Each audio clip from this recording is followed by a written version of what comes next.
Welcome to Inclusion Influencers, brought to you by the National Alliance for Accessible Golf. I'm Dave Barton, Executive Director of the Alliance.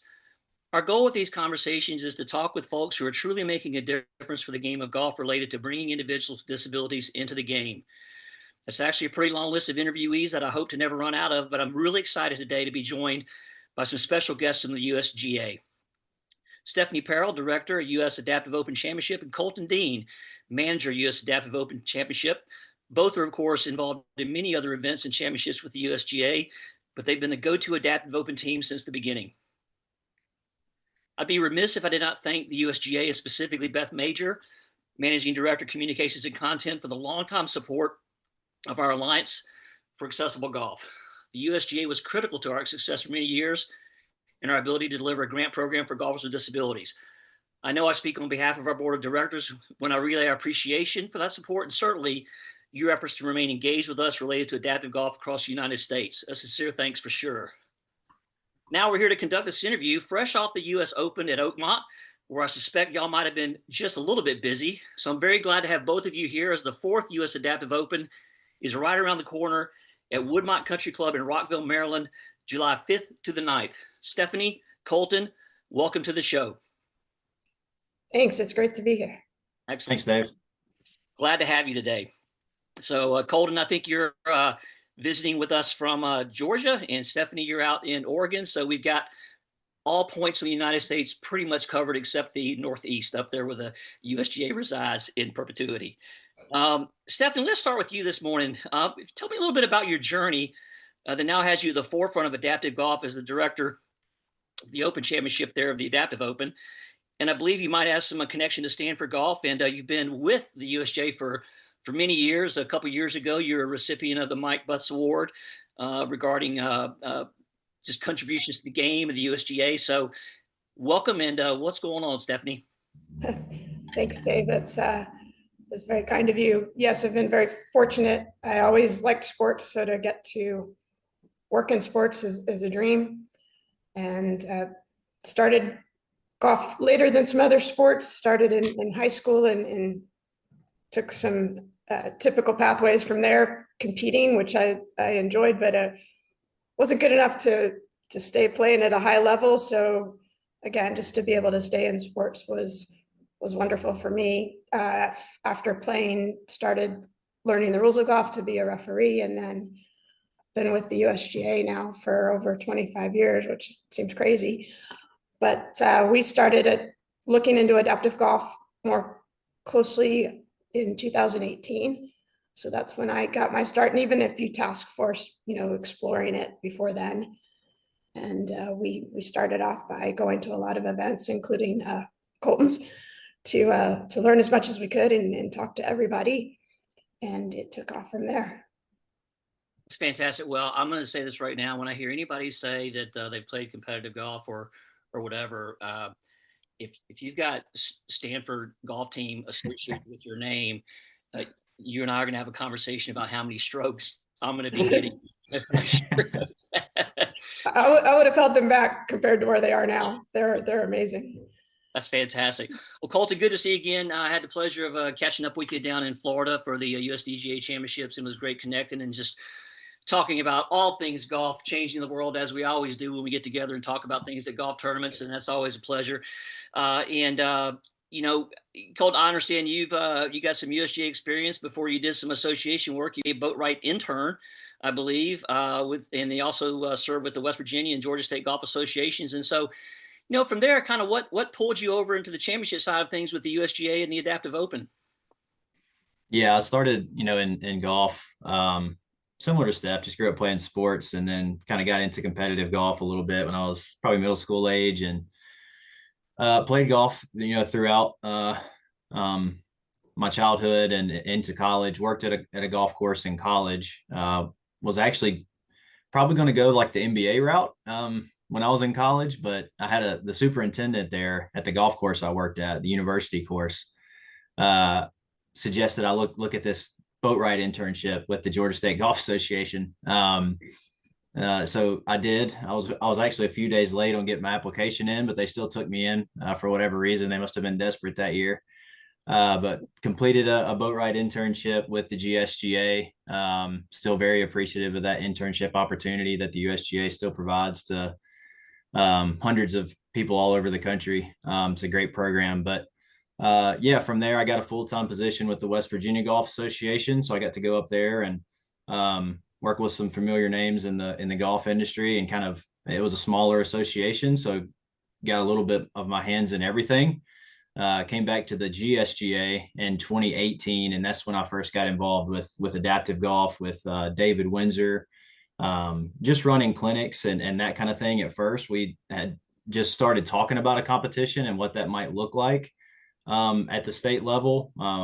Ended up running that in 2019. But I think, what got me kind of hooked on adaptive golf was just seeing people come out to clinics that had either never been a part of golf and had something happen, or just didn't know that this was available to them, and then kind of seeing their life kind of transform when they get, around similar individuals, and just out, sometimes just out in nature, and kind of just hitting golf balls.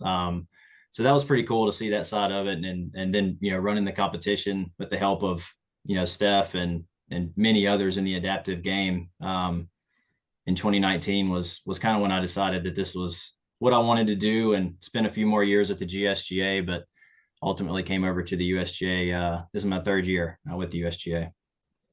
Yeah, fantastic. I got my first taste of kind of working with golfers with disabilities when I retired from servicing on the golf business. I was working with a veteran program up in the Maryland area, a program called the Salute Military Golf Association, which is fantastic. They've got 8 or 9 chapters around the country now, and they've just done some really phenomenal stuff. And other than that, I kind of got stayed in the golf business, managed properties, and then it was just interesting how at this point in my career, and I'm still working for a living. I love the golf business, and it's just interesting to have the opportunity to kind of come back over into this particular space, because certainly I love veterans programs, but I also love what we do, which is, working to bring, anybody with a disability into the game, including those veterans, especially kids and non-veterans who are looking for opportunities to play. Yeah. And so really excited about the trip here in a couple of weeks. Going to be heading up to the 4th U.S. Adaptive Open at Woodmont Country Club in Rockville, Maryland, having previously been held twice in Pinehurst, and then last year outside of Wichita and Newton, Kansas at Sand Creek Station. And then I believe for the couple of years after that, in 2027 and 2028, after 2 years at Woodmont, we're going to head out to Stephanie's neck of the woods out there towards Oregon, I believe, right? So kind of a home game for Stephanie there in a couple of years, which would be nice, I'm sure. Absolutely. Nice to have it close by. Absolutely. Well, so a question for both of you here. What things I know it's a very, very long list, certainly, of what you have to consider to run any golf tournament. And of all the people I've spoken with in my life, y'all two probably are on a very short list of people who understand that a lot more intimately than most people think they do, because there's just so many moving parts, especially with the scale of the events that y'all run. But when you're hosting, when a course is hosting an adaptive golf tournament, and you're helping them get prepared, or you're evaluating a course for their playability for an event like this, what are the things that you have to kind of look at? Say the most important things to ensure that as always, you can have as equitable as a competition as possible. And Stephanie, you want to lead with that one?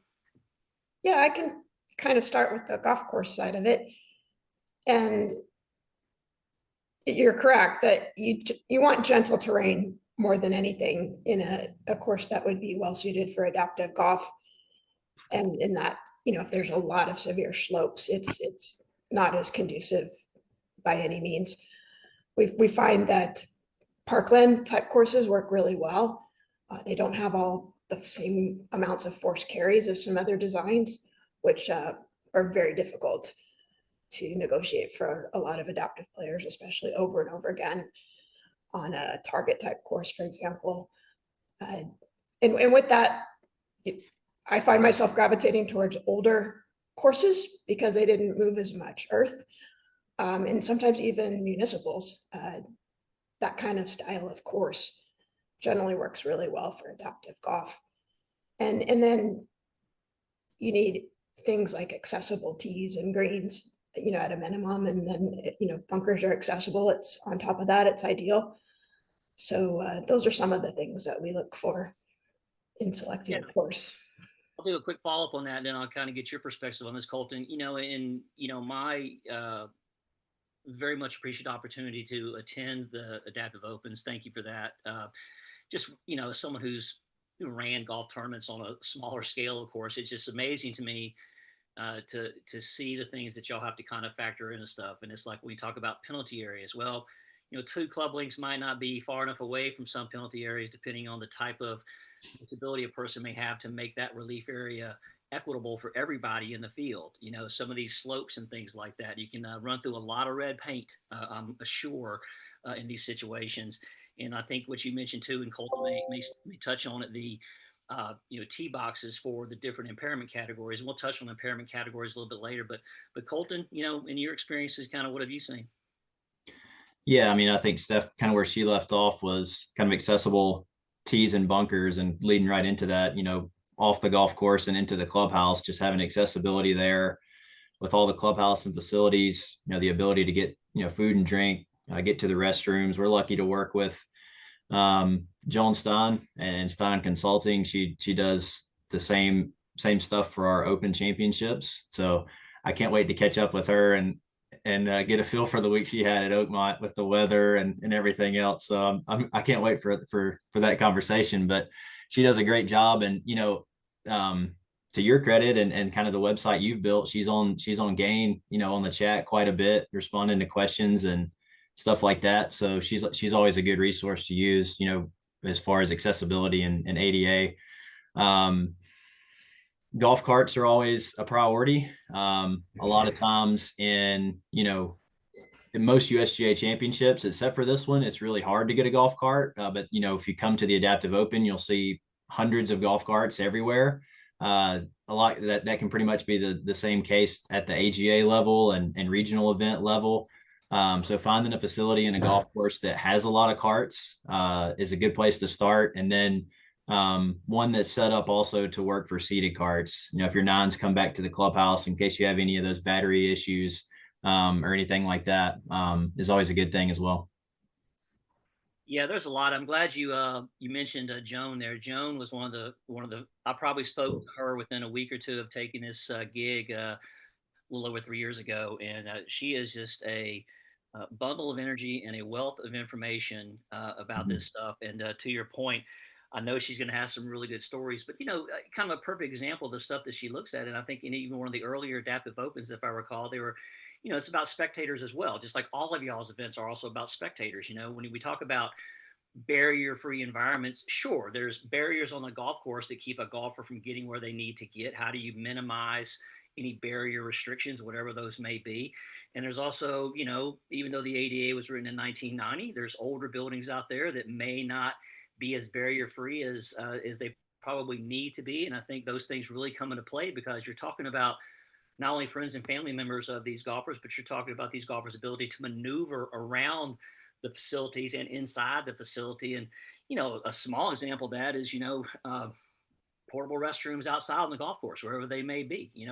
It's great to have one that's wheelchair accessible, but if the person's on an adaptive golf car, they don't have a wheelchair to transfer to, and y'all have done a great job of thinking these things through and making sure there's wheelchairs placed so folks can transfer it. And just people don't think about those little details, and that's right in the sweet spot for Joan for sure and what y'all are doing. So it's very cool. And you talk about facilities. We've got a little bit of a plug here, but we've got an accessible golf facility checklist that we're encouraging people to do. It's free. Any operator in the world can take the 7-page checklist and look at their course and go, this is what I need to do. It's not that complicated. And that's, I think, what we're trying to encourage operators to do is just to kind of take that step and see where you're at, see where your course is at. Nobody's perfect. You might have some changes you might need to do down the road, but you have opportunities to do that with the ADA and the Department of Justice. They just want to see you moving in the right direction. I think if we succeed in our mission, we've got people moving in the right direction, even though it may not be utopia across 15,000 plus golf courses in the country. It's at least moving in the right direction. And your events really highlight the importance of that and show that even a course that might have some bunkers from a design standpoint or some features that are always going to be there because it's a design feature, there's ways to work within that space to still have a very successful adaptive golf tournament, but more importantly, also host golfers with disabilities when they understand areas of the course to be aware of that might be a little more less accessible, how to play there and those sort of things. And it comes down to communication, I think, in the end. Very, very good stuff. Now, back to Wichita or Newton, excuse me. Don't want to undersell Newton because it was in Newton, Kansas, outside of Wichita. It was a great trip, and it was a little bit warm there. So you introduced qualifying for that particular event, which started with 6 sites, and I think you ramped up to 8 qualifiers this year. So as far as qualifiers in the future, anything new on the horizon for Woodmont or future events that might be different? Because you learn something every time you do these events. Obviously, you can't give away the secret sauce about things you're planning about, but obviously you've got 8 qualifiers now, and demand seems to be growing there, which is certainly a message that we are sending, that a lot of people are starting to want to play in these events. And so, how are you looking forward as far as qualifiers? I know they're predominantly in the United States now, and that may stay the case forever, but how do the qualifiers, how do you see them working in the future? Same old for a little while, or still evaluating? We'll be evaluating this championship every year as it evolves. It's just so different from everything else we do. There's not really a model of ours to pull from, but there aren't a huge amount of format changes this year. I would say, increasing by 2 qualifiers was probably the one I would notice the most, and just the way we're able to work across all of our qualifiers to include the right players from each impairment categories, completely unique as well to USGA qualifiers. So we're really grateful to our allied golf associations that work with the USGA, who are state and regional golf associations, to help deliver those qualifiers, and just gives every adaptive player who's interested out there just one more touch point to the Adaptive Open and something a little more regional for them. Yeah, it makes sense. Colton, anything to add on top of that, or? No, I mean, I think Steph pretty much covered it there. I feel like where we have the qualifying sites, it kind of base it a lot on where the entries are coming from a little bit, and try to touch every corner of the U.S. Travel can sometimes be a little bit different for different players, so we try to get them in areas that make sense for what we're seeing. But again, to double down on Steph's point, just the AGAs helping us out have been awesome, and conducting these qualifiers, and looking forward to continuing that partnership with them, just like we do in all the other Open championships, and having it play your way in. Yeah, I've noticed, again, since I've been here just a little over 3 years ago, it's really interesting to watch in large part due to your efforts with the USGA and what y'all have each done to kind of get the AGAs ramped up, and kind of putting some assets into adaptive golf in their respective states and regions and stuff like that, and you can really see that. Certainly there's several out there that are doing phenomenal, and those are doing a great job of serving as resources to the other AGAs now that are trying to kind of get their stuff ramped up. So it's really exciting to see the growth in this, and I'm not exactly sure the golf industry as a whole, when I talk about golf properties all over the country, I'm not exactly sure they're all ready for it yet. I mean, there's a lot of demand out there. There's thousands of kids and folks coming through programs with Special Olympics, First Tee, you name it. There's all sorts of programs out there, PGA Hope. And so these golfers are getting lessons, and they're going somewhere. And so, courses I think just need to be, looking at how they can be welcoming to all golfers without, overthinking, some accessibility things they're going to have to train their staff on a little bit, because it's, again, not too complicated just to kind of ramp up and be welcoming to anybody. And I think that's where we're all at about this. So back a little bit more on the qualifying, and Stephanie, I think a lot of our audience fully understands this acronym I'm about to use, but let's go ahead and lay out what WR4GD stands for, because we get calls. I mean, we get calls, which is great. Somebody says, hey, I want to play in the Adaptive Open, and obviously we know where to refer them to, but it starts with, well, job one is to if you don't have a WR4GD, you better start getting that now, because that's going to be a prerequisite for any higher level adaptive golf competition moving forward. So Stephanie, with that, tell us a little bit about that process and what that means to a golfer. Thanks, Dave. The WR4GD stands for World Ranking for Golfers with Disability, which is now 100% under the World Amateur Golf Ranking umbrella and USGA RNA governance. So it kind of has a twofold purpose. The first one is the rankings. So as it is right there in the name, this is a ranking for adaptive players. But second of all, to be considered for the ranking, you have to have a WR4GD pass. And so that is done via medical assessors.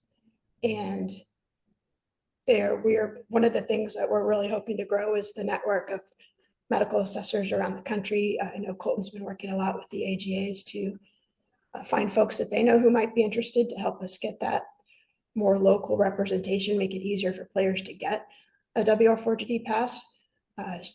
The medical professionals at Shirley Ryan Ability Lab have been helping here in the USA. When we started working on the Adaptive Open, there weren't any players in the USA with a WR4GD pass, and now there's over 800.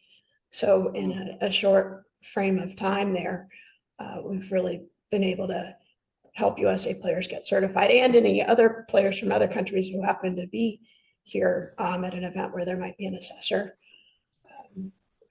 So that's one side of it. And then another angle from that formula is the event organizers. So we have 25 to 30 event organizers in the USA who have come into the circle of being a WR4GD counting event. And so that's, the final component you need the events for the players to compete in so they can earn the points.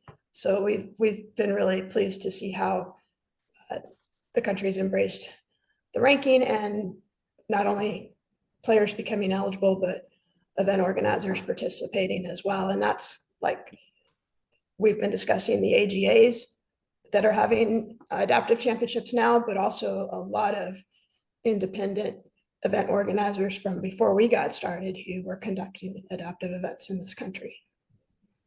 Excellent. Thank you very much. That makes a lot of sense. And I tell you, it's something that confused me for a couple months because I just wasn't read into it as I tried to understand what it means. And there's doctors involved and stuff like that. It's the pass versus the ranking. So that's a great explanation. So, so we'll take that one step further. And, again, I think I know what makes, adaptive opens and adaptive golf tournaments, unique is the range of impairment categories, different players with different abilities, based on what their impairment category is. And we like to think in terms of abilities, right, versus disabilities. And, and it's amazing what these golfers can do. They are golfers first. That's the bottom line. We're all golfers first. And we're really trying to, make that a point. But category bragging rights are no doubt important from what I've seen, because these golfers, they know each other pretty well. It's a really unique environment for the most part. I dare say I've never seen such a supportive group of golfers and fans at an event. I know that, there are lots of good fans and golfers at, non-adaptive open events or non-adaptive golf events, but it's a really unique community because it's still at a size yet that a lot of people know a lot of people in this community, and it hasn't gone past that yet. And I think it, hopefully it'll maintain that, that connectivity in the future, because I think it's really unique in golf.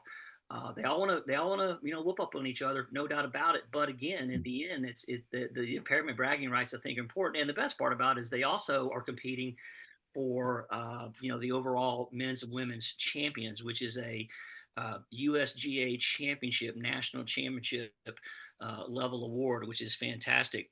So, there's, I think 8 impairment categories, I believe, last time. I'm not sure if that's the same this year. I haven't looked at it too much, but is that something that seems to be pretty locked in, or are you looking at other impairment categories? I know different organizations have many different impairment categories. I know y'all locked into 8 a few years ago, and it seems to be working out pretty well. So kind of what's going on with impairment categories and that sort of stuff. Yeah, I mean, Dave, to your point, it's so cool to get messages from players, and to your point about being a family. And I've gotten so many already. That's like, can't wait to see everybody again. And it does feel like a bigger union when everybody's on site. So that's always fun. But like you said, definitely a competition once you start teeing the ball up and scores start to count. But yeah, the 8 impairment categories definitely unique in the world of USGA championships for sure.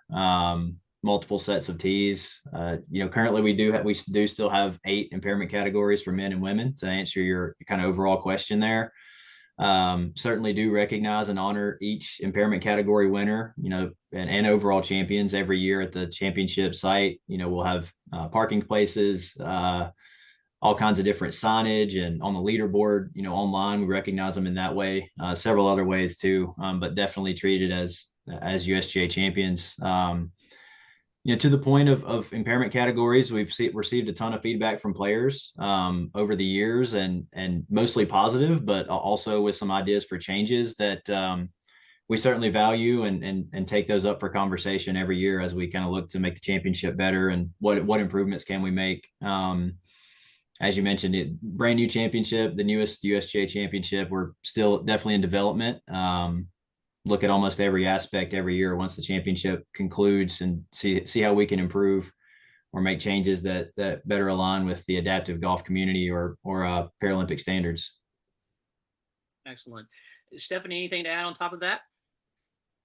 No, I think, Colton covered it well. You see, as you mentioned, all different kinds of formats, and, our leadership just asked us to try to find a middle ground globally as we were developing the championship. And that's where we landed on the 8 impairment categories. And those winners are extremely important to the competition as well, as you guys have noted. Yep. And I really don't think, I hate to use the term layman, but let's just say someone who's not been exposed to or been in an adaptive golf tournament, right? Someone who just hasn't seen that yet. Just the range of types of disabilities, especially when they get in combination, is not necessarily just one disability a person may have. It could be multiple, it could be byproducts, and it can get very complicated to, ensure the individual is, in the right category, playing against, an equitable field per se. So I can't imagine how complicated that is to kind of manage that when the qualifiers are occurring and people are coming in. So it's amazing a job that you do. Here's a little bit of a change of pace question. What would each of you say is something that folks might not fully understand or appreciate related to, golfers with disabilities? For me, very generically, I think, in the end, golfers, whether they're playing in an adaptive golf tournament or just out at their neighborhood course playing golf, the reality is they just really want to play golf. They're there to play golf. They're there to show up to play golf, not to be treated differently. They just want to be able to show up, make a tee time, and play. And I think, certainly there are some individuals that require, a little additional access depending on their mobility or whatever their disability may be, that I think owners and operators, we encourage them to, remain flexible in how they approach, these golfers at their course, because, one size does not fit all when it comes to ensuring that someone can enjoy their 18 holes of golf. And I think a lot of courses are starting to kind of understand that a little bit and working to train their staff. But, what do you see in your travels and kind of conversations with these golfers? If you've got anything to add to that or something of interest. I think you're more definitely involved with the accessibility issues week in, week out than we are. We focus on them, intensely for purposes of our championship, but you definitely see that on a daily basis more than we do. But I think what people don't expect necessarily, this is just the most outgoing and friendly group of players that you will ever meet. They love to talk and tell stories, and they are also going to tell stories about their round of golf, just like everybody else, and where they 3-putted or made a birdie. And hand in hand with that outgoing nature, you don't always find the second part, but they're also fierce competitors. So they're going to be super friendly and gregarious, but they are also going to want to compete just as much as everybody at our other championships. Very true. Colton, I won't name names here, but you and I had, I think, a funny little story. We were sitting around down in Florida, just at the kind of in the vicinity of the restaurant there in Florida for the USDGA championship. And one of the golfers came by. He's a great dude. He's funny. He's a funny guy. And it was day one, and he kind of cruised by where we were sitting there having a iced tea or a Coke. And he basically said, well, you can't lose it on the first day of a tournament. And we looked at each other. We're like, well, you can lose it. You can't win it on the first day of a 3-day tournament, but you can sure go a long way to possibly losing it, depending on what you do. But I mean, we got a pretty good chuckle over that, and so did he when he realized he'd kind of got that one a little bit backwards. But anyway, Colton, how about you? You know, as far as anything, you know, that you haven't touched on already, as far as just in your travels and what you've seen. Yeah, I mean, when you kind of brought this point up, I thought back to USDGA championship too, and a conversation we had on the golf course. Just seated carts always comes up. You know, like Steph mentioned, you're in this day in and day out. We kind of focus on qualifiers and the championship, but just finding seated cart, the access to them seems to be a pretty consistent barrier for participation. Obviously, you know, great work that you've done over the past few years, and kind of creating a database online to know where these carts are. You can search by state. That's obviously a great resource. But, you know, again, to the conversations we had on site there in Florida, just we know there's more out there, and hopefully we can continue to work on that together, sort of as an industry, and locate these carts and these facilities where they are, acquire additional ones, and you know, just find out what may be available to individuals who are interested in starting, and kind of continuing, you know, to promote that database online where you can find them. Yeah, well, we certainly appreciate that. And there's a long way to go there. There's a lot of golf courses, but you know, if I can get one more here and there, then one more is one more than we had last week. And Absolutely. you know, and those seated carts, you know, we don't talk about those much on this particular call today, but it definitely is. It can dominate the conversation, and for a lot of good reasons. I mean, it is kind of the elephant in the room as far as the asset that probably needs to be more available out there. But you know, we recently spoke with Solo Rider and Verticat, you know, Eric and Jeff, and they're both great guys, and they're really working hard to kind of figure out some more creative ways to kind of synergize their efforts and maybe get, you know, more of these things in the hands of the folks that need them. So I'm very positive about what they're looking at and where that could possibly go. So, you know, without stating the obvious, I guess that's what I'm getting paid to do today, is to state the obvious a little bit and put the ball on the tee for you guys to, you know, knock it down the fairway. U.S. Adaptive Open is a high-level competition. I mean, straight up. And your championship draws the best adaptive golfers from around the world. You know, and it's great. And I remember after the first one, just watching the stuff on Golf Channel, and the PR and the news and the media was just phenomenal, because, you know, people sometimes don't know what they're capable of if they haven't seen it, especially when it might be a parent with a child that might have a disability, you know, or something like that. They're not even making the connection. This kid can probably play golf if they want to. And so for me, it's fantastic. But you know, beyond that, I mean, where do you see, you know, the connections and downstream effect, all positive, of your championship and other championships, you know, like the USDGA, that and the effect they have on, you know, the golf industry as a whole, as well as the golfers who, you know, can see what is actually possible for them. Stephanie?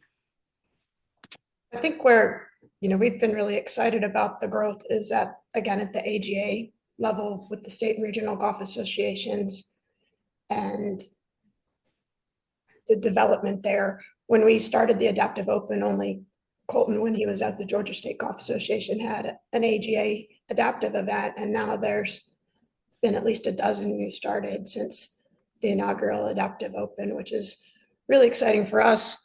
And in addition to the championships, they have the grassroots programs in place as well, because, as Colton said, there's really a need to develop the player pool to play in these competitions, or else there will remain a limited number of competitive players and more events than those players can travel to. So the AGAs, we never asked them to do this. They have come along the way with us, and that's been really encouraging. And we know they have the resources to really grow the adaptive game, and they're in the business of, developing players and running competitions constantly. So it's just a great fit. Yep. And I think what I see too, and I'm sure you as well. I mean, obviously I've been in the golf business for a long time, when I got out of the Navy, but I was never a high level competitive player. I like a good competition, but if I can cover my entry fee, that's a success story for me. We'll leave it at that. But I think, what the adaptive golf community is learning, which is what's so great about seeing these other events pop up around the country with the AGAs, is that it doesn't matter what your ability is. If you want to play competitive golf, there's a cost to doing that. And that cost often involves travel, especially if you're going to play in higher end USGA type events, because they're not going to always be in your backyard. And that is just, unfortunately, that's just the cost of doing business if you want to be a competitive golfer in a circuit like that. And I think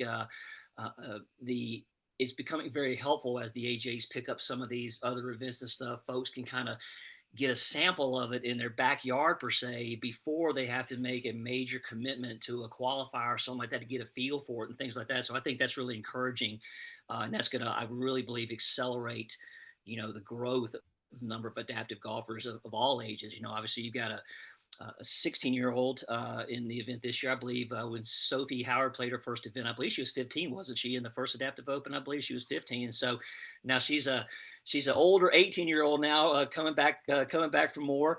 But I think it's really good. And so as far as terms and things like that, as the number of golfers grow that do want to play in adaptive golf events, and that's great. And many of these golfers also play in non-adaptive events, and that's what it's all about. Inclusion, just playing golf, whatever that is, playing in your club championship, playing in a member event.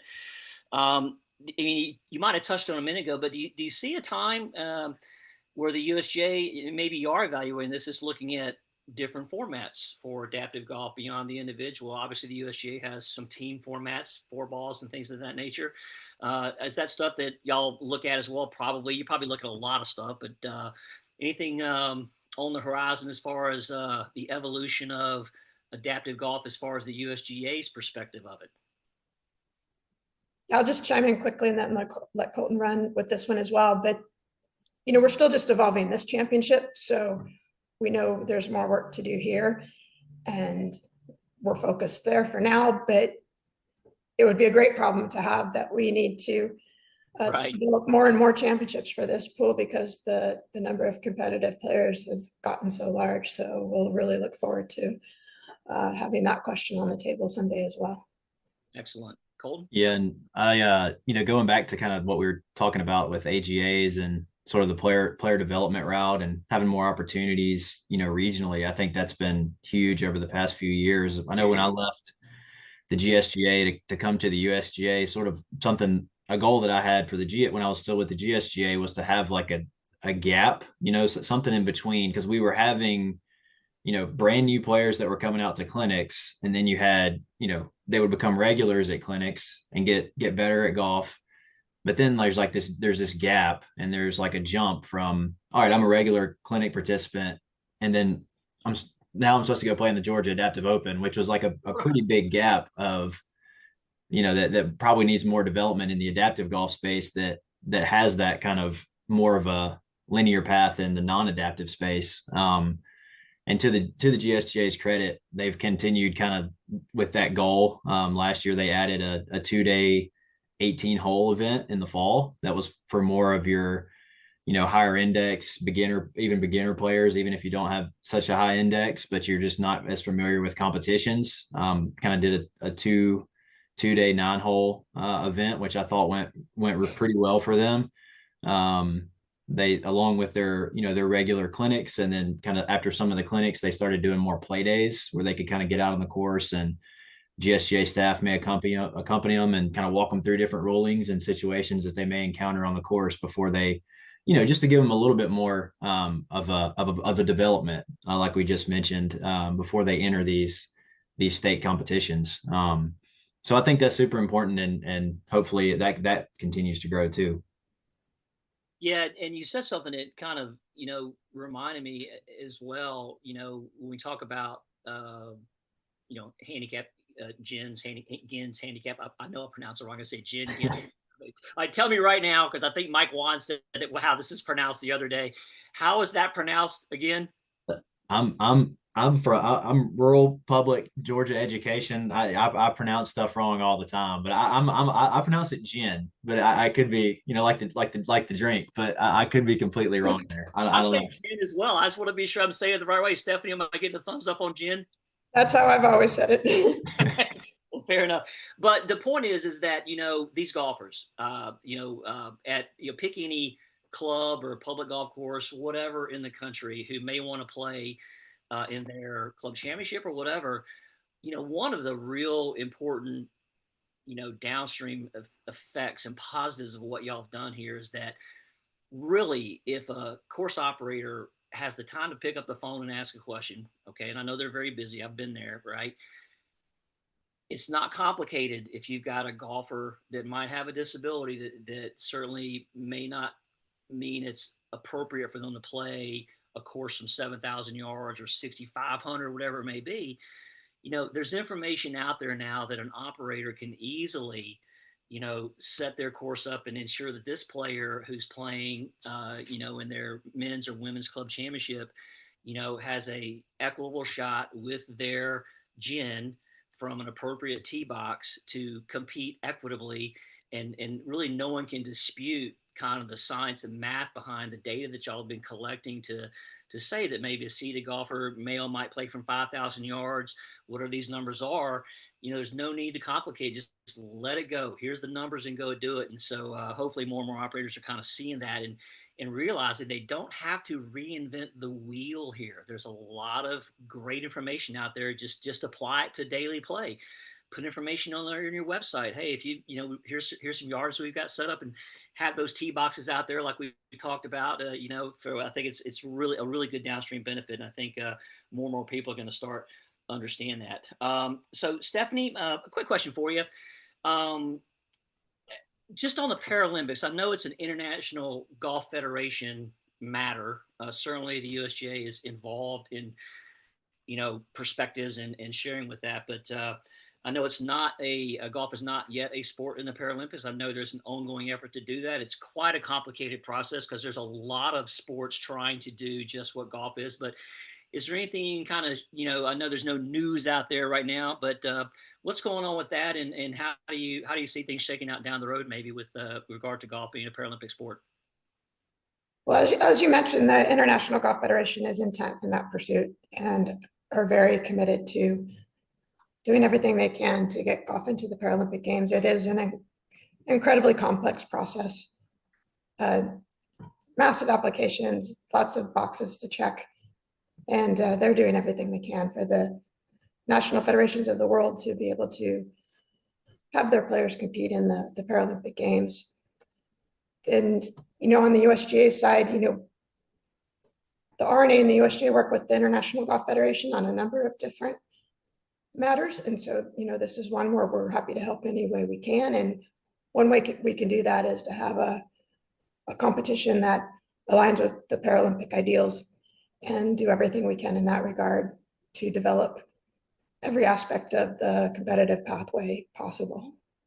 Yeah, that makes a lot of sense to me. In essence, I mean, and again, this is my opinion. Obviously, it's because I'm not in the rooms with y'all with these conversations, but sounds like when we're working on these adaptive golf events in the United States, there's a mindset that ideally some of these will ultimately kind of feed into what may be a Paralympic qualifying sort of pathway, but you've got to have events set up a certain way. You've got to have strict qualifications of who can play in it, all that stuff like that, and that is not uncomplicated. That's correct. There's a lot that goes into it. Excellent. Well, we're kind of getting towards the end here of our time, and but I've got a few more questions for you. We'll let you get back to maybe taking a breather for 4 hours before you got to start ramping up for Rockville, Maryland. We've probably touched on this a little bit already, so it might be a little bit repetitive, but I'll throw it out to you anyway. Kind of what is your biggest personal and or professional takeaway from your experiences running these events? I mean, something that just gave you a new perspective on something, or just, something that you're like, well, I'm really glad I'm doing this, or this is an area that, okay, we got to keep working in this area. So kind of a, wide open question. There's no right or wrong answer, of course, but Stephanie, why don't we lead with you on this one? Thank you. I think what everybody finds about adaptive golf once they're around it, it's just contagious. It's addictive, and it kind of ruins you for other kinds of golf. You just want to be there more and more and do what you can to have any part in it. It's I think it goes beyond golf to help support adaptive golf. It's about inclusion and human dignity, just having everybody that wants to compete being able to do so. Fantastic. Colton? Yeah, I mean, I touched on it a little bit earlier, but kind of what got me hooked on adaptive golf was just seeing some of the transformations it made in people's lives, and knowing that effect can happen through golf was awesome. And kind of continuing to kind of merge what I love to do, which was kind of running competitions and that aspect of golf, and then again getting hooked on the adaptive game and kind of putting those into one, and being able to make a career out of it is special. I definitely don't take it for granted, and happy to be a part of it. Yeah, and I wrote down what you said, Stephanie, because I can assure you we're gonna hear this one again. But I loved what you both said, but I especially liked adaptive golf is contagious. I think it's a great way to phrase it, and especially in the last few years where there were just some other contagions running around that were no fun. I think adaptive golf is a different kind of contagion for sure, and which may not be a word, but I'm from Kentucky, so I'm going to say contagion. But so let's we're at the yeah. Cole and Stephanie's probably having a hard time picking up on some of our accents that are picking up here. I'll try not to talk too slow here from my upbringing here, but let's we're going to wrap it up here today with just some kind of closing rapid fire questions. Before I do that, any other parting shots you want to get across here before I get to the rapid fire questions, Stephanie?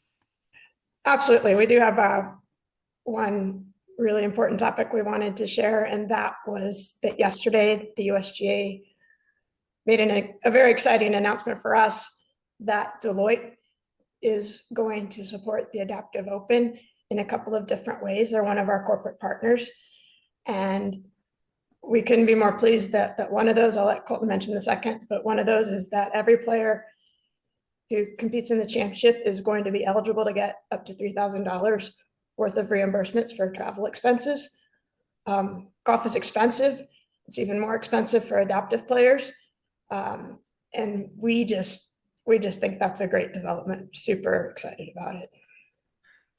Yeah, and kind of continuing on that point from the support side of Deloitte, and for the first time, we're going to have live coverage of the final round for the Adaptive Open this year on the Golf Channel. So that's going to be really cool, just as we continue to showcase these players, and having it on the final round it's just going to be really, really, really cool. You can kind of watch your friends live on the Golf Channel. So we're excited about that. That is amazing news, and I appreciate you sharing that for sure. And obviously, a big props to Deloitte for that level of commitment, because that is a game changer. I will say, before I get to the rapid fire questions, the live coverage would have been problematic for me at the first event at Pinehurst, because as I was running, I forget which, I might have been running from number 17 to number 18, and of course it's still very fan friendly, so there's not a lot of ropes, and so I was cutting across a hole. Nobody else was even near, and I was running pretty good. I still get around it okay for someone who's over 30. And I caught a toad, man. I tell you what, I fell flat on my face running across a fairway right in front of a tee box. And the first thing I did was look up to make sure, because there were some drones flying around that day, if I recall. And thankfully, no drone picked up a slow motion version of Dave Barton face planting on the fairway in front of number 18, I think it was. And no people, no drones. So I was pretty happy about that. So with that, let's wrap it up with a couple of rapid fire questions. And you may answer yes, no, or however you like, or you could even say no comment. Whatever it takes here. So let's go ahead now. As far as batting order, Stephanie, we'll let you go first, and then Colton, you can follow with yours. And so here we go, just a few. Um, will a seeded golfer win the overall championship one of these days? Yes. Yes. I agree. Which golfer plays in this championship or has played in it, and you always know where he or she is on the golf course? Larry Solano. This question was designed, I think, for Larry Solano, at least from the sound, the volume level of knowing where someone is on the golf course. So I'll go a different direction and go for height, and I would say Issa and Jordan Thomas being both really really tall, so you can spot them out there. And just a quick plug for Jordan Thomas and saying congrats to him for qualifying for the Tennessee Am. That's really cool, and hopefully he plays well there. Oh, very cool. And some excellent choices. I'm shocked that Larry's name was brought up here, but no, Larry, He wins for enthusiasm every time. he No is doubt. a great guy, and he just drags people along with him with his energy and stuff like that. Um, do you think it will ever be less than 90 degrees Fahrenheit at a U.S. Adaptive Open? I'm not talking about heat index. I'm talking about temperature. Yes, I do. You mentioned earlier we're going to be in Oregon in the near future, so I think that will help us out quite a bit. And even if it does hit 90, which it can here in the summer, it's a dry heat, so we'll lose the humidity. I'm hoping when we get up to Steph's neck of the woods, we can get lower than 90, and hopefully we don't jinx us with answering that right now. That's right. It's a fine line, I'm sure, playing tournaments and locations. You can't predict weather, but you can bank on it being hot, steamy, and or thunderstormy in July where we're going up there. But hopefully the weather will cooperate and go from there. So these courses the adaptive golfers are playing are tough. This is a real popular question to ask these days, so I figured I'd have to ask it. What would a person with an index of 10 shoot at Woodmont? I'd say that the fairways are generous. The course is in phenomenal condition, and the player on their game, I think, could really score well. But someone who's not on their game is going to have a tougher time, and missed shots will definitely be penalized. With that said, Colton's the handicap index expert more than I am, so I'll defer to him about the 10. Yeah, I mean, to Steph's point, the South Course at Woodmont, this might be a little bit along a long answer for a rapid fire, but I think it's so cool because you can set it up in a lot of different ways. It can be extremely hard or more gettable. There's some unique bunkering that can put you in some bad spots. But generous fairways and the rough's not too penal. All that does, I think if a 10 goes out there and plays decent, I think mid 80s is probably generally what they would shoot. The cool thing, we'll have one of our features that we've had at all the Open championships so far, the what would you shoot feature, and that's going to be live on USGA.org for each tee at the US Adaptive Open via our handicapping team there.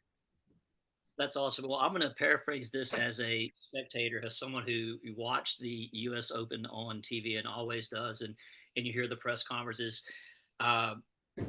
It's clear that the USGA is training you on how to answer questions related to what golfers would shoot on these courses, and it comes down to well, if you play well enough, you can win. If you don't, you you won't be. I love it. This is directed at each of you, a former Stanford golfer as well, always a Stanford golfer, right? And then Colton as well, some great golf experience. What would you shoot at Oakmont based on Sunday's conditions? I don't play very much anymore these days.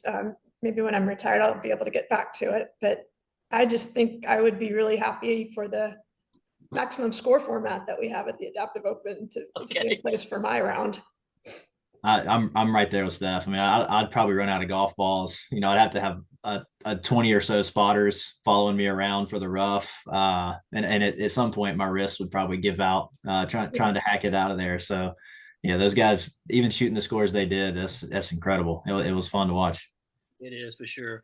Well, listen, we're at the end of our time here, and Stephanie and Colton, really appreciate the time you spent with you this morning. I've enjoyed our time together, and I'm looking forward to seeing you down in Rockville for the 4th Adaptive Open at Woodmont. And I'll be around if you need me to haul a case of water somewhere. Just let me know. But I'm going to be there, just watching some really good golf. And when y'all, I know y'all will be very, very busy down there, but I'm looking forward to seeing you in action and going from there.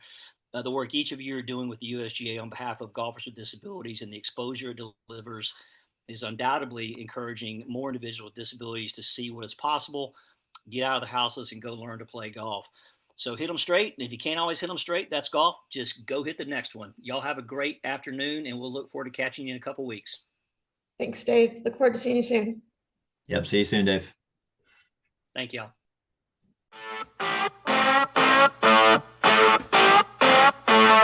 Thank you.